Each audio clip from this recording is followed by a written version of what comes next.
वास्तव में उनको समर्थ स्वामी रामदास नाम, उनको ये समर्थ शब्द जो है, ये नाम उनको काशी में मिला था। समर्थ स्वामी रामदास जी एक बार काशी गए हुए थे।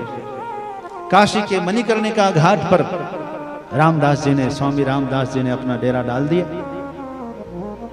भाई हमारा काशी का जो घाट है, किसी का भी आश्रय हो सकता है, जिसका कहीं कोई आश्रय नहीं वो घाट पर चले जाए, और जाते ही है।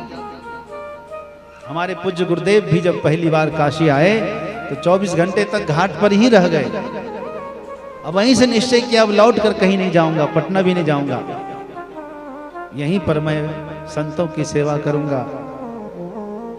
और उन्होंने वैसा ही किया, सफलता मिली। घाट पर ही एक भक्त पटना से आए थे, परिचित भक्त मिल गए, सब संदेश जाना, तो भक्त वापस पटना गए। वहां से जाकर के लोगों से मिलकर 5,000 रुपया लेकर आए और गुरुदेव को सन्यास आश्रम खरीद कर प्रदान कर दिया,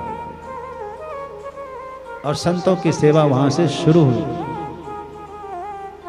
तो घाट को आप मामूली ना समझे। हाँ, कितने घाट है काशी में? 84 घाट है। हाँ?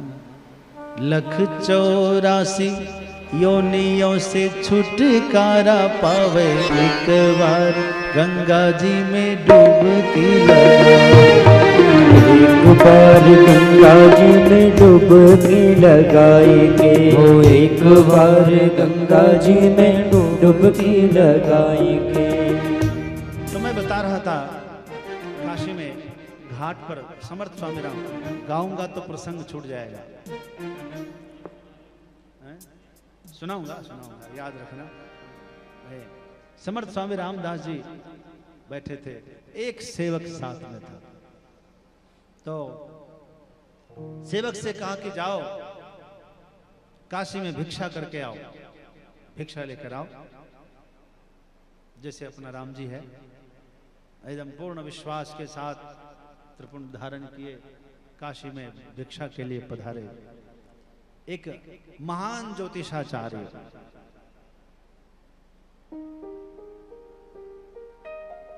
द्रविड़ महाभाग, बहुत प्रसिद्ध प्रकांड पंडित काशी में, उनके द्वार पर गए भिक्षा के लिए। कौन हो ब्रह्मचारी, कहां से आए हो? कहा कि हम महाराष्ट्र से आए, हमारे गुरुदेव मणिकर्णिका घाट पर हैं। कौन है गुरुदेव? बोले स्वामी। अच्छा,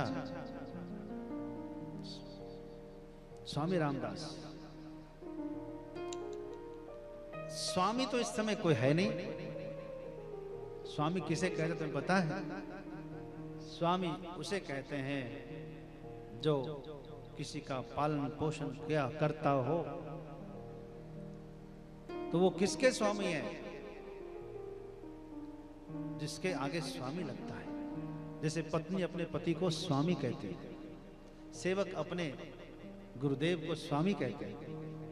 स्वामी मतलब पहली बात तो जिन्होंने कुछ वश में किया हो, किसी का पालन पोषण करता हो, कम से कम अपने इंद्रिय का स्वामी तो होना ही चाहिए।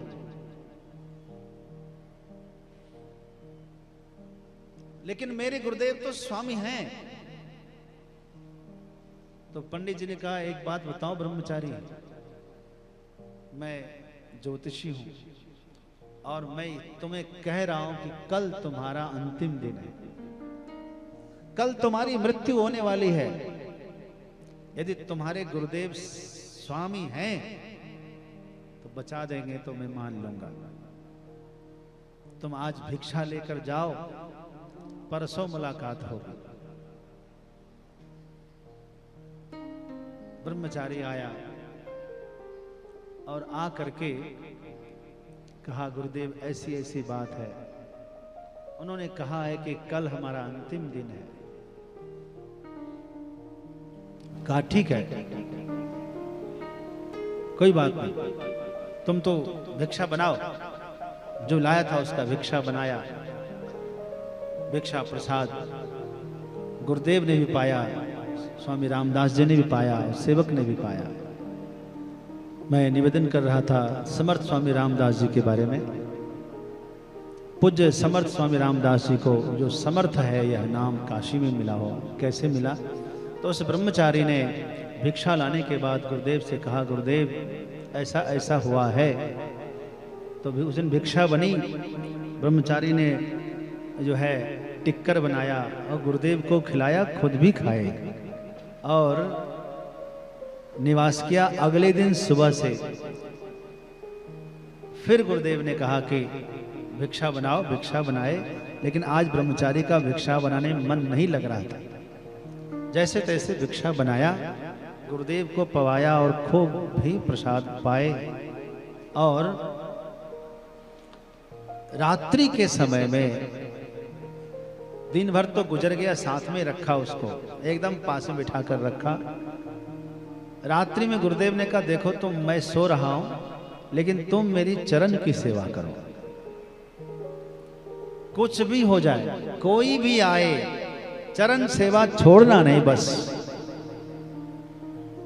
ब्रह्मचारी ने गुरु की सेवा शुरू की, समर्थ स्वामी रामदास जी की सेवा शुरू की और रात भर चरण दबाए।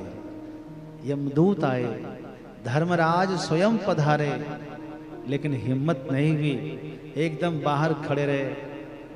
आखिरी में सुबह सुबह हो रही थी, गुरुदेव की नींद खुली और देखा कि सामने एक खड़े हैं धर्मराज, और कह दिया कि ये मेरी सेवा में है, आपको दिखता नहीं,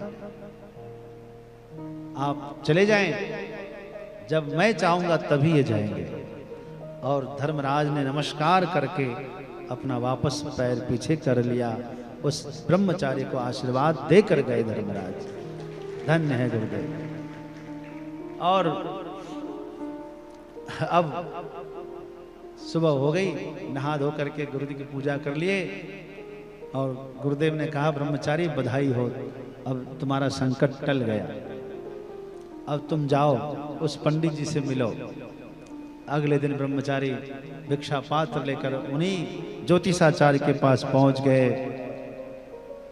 नारायण हरि किया, ज्योतिषाचार्य निकल कर आए, आंखें फटी रह गई उसकी। उस ब्रह्मचारी को देखा, कहा कि आज तक मेरी भविष्यवाणी कभी असत्य नहीं, जिसको जो कहा हमने वो सत्य, आज प्रथम बार हमारी भविष्यवाणी असत्य कैसे हुई? क्या हुआ? कुछ हुआ था? तब उसने पूरी बात बताई। तब कहा, मान गए, तुम्हारे गुरुदेव न केवल स्वामी है बल्कि समर्थ स्वामी है, और मैं जाऊंगा दर्शन करने। और पंडित राज आए और पूरे काशी वासियों से समर्थ स्वामी रामदास जी को सम्मानित किया। तो बंधुओं, वो हनुमान जी के अवतार। तो मैं ये प्रसंग कैसे आया? ये प्रसंग आया कि कथा सुनते समय आप वक्ता से ऊपर ना बैठ जाए भूल कर। यदि ऐसा भूल करेंगे तो परिणाम क्या होगा? हाँ, शिव पुराण कह रहा है, उसे काक योनि में जाना पड़ेगा। काका भवंति ही, कौवा बनेंगे।